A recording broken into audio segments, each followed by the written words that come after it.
1258 का साल था। दुनिया की अजीम इस्लामी सल्तनतों में से एक अब्बासी खिलाफत अपने मरकज बगदाद में मौजूद थी। ये वही बगदाद था जो इल्म, अदब, साइंस और फ़नून का गहवारा कहलाता था, जहां बैत अल हिकमत में दुनिया के नादिर कुतुब व मखतूतात महफूज थे। लेकिन एक साया मशरिक से उठ रहा था, एक ऐसा तूफान जो हर तहजीब को रोंदता जा रहा था। इस तूफान का नाम था Hulagu Khan. Hulagu Khan Changez Khan का पोता मंगोल सल्तनत को वसी करने निकला था। उसने ईरान, खरासान और आर्मीनिया को रौंद डाला। इसकी फतूहात के पीछे एक वहशियाना हिकमत अमली थी, दुश्मनों को इबरत का निशान बनाना, शहरों को जला देना, अवाम को तहतेक करना और खौफ फैलाना।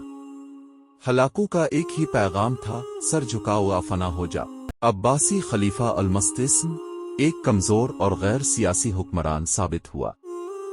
उसने न तो मंगोलों की ताकत का अंदाजा लगाया, न ही वक्त पर तैयारी की। बगदाद के वजीर इब्न अल-लकमी, जिस पर शिया होने का इल्जाम था, खलीफा के खिलाफ साजिशों में मुलव्वस बताया जाता है।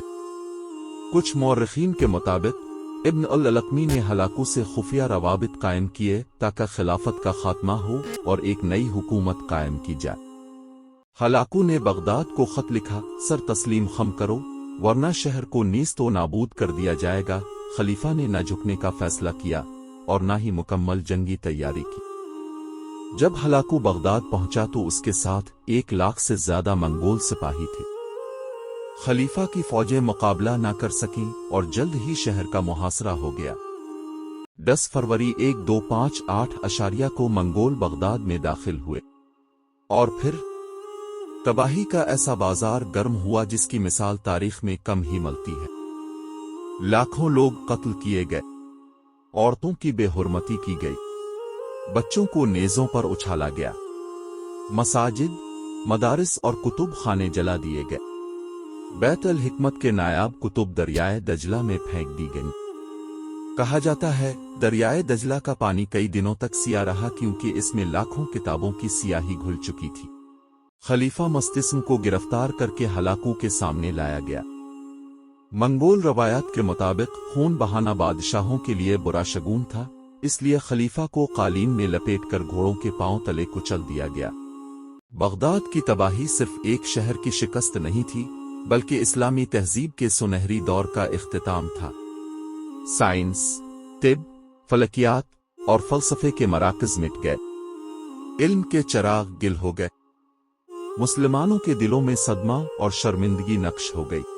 कहा जाता है कि जब हलाकू बगदाद से रवाना हुआ तो एक मंगोल सिपाही ने कहा, हमने एक सल्तनत को नहीं, एक ख्वाब को कत्ल किया है।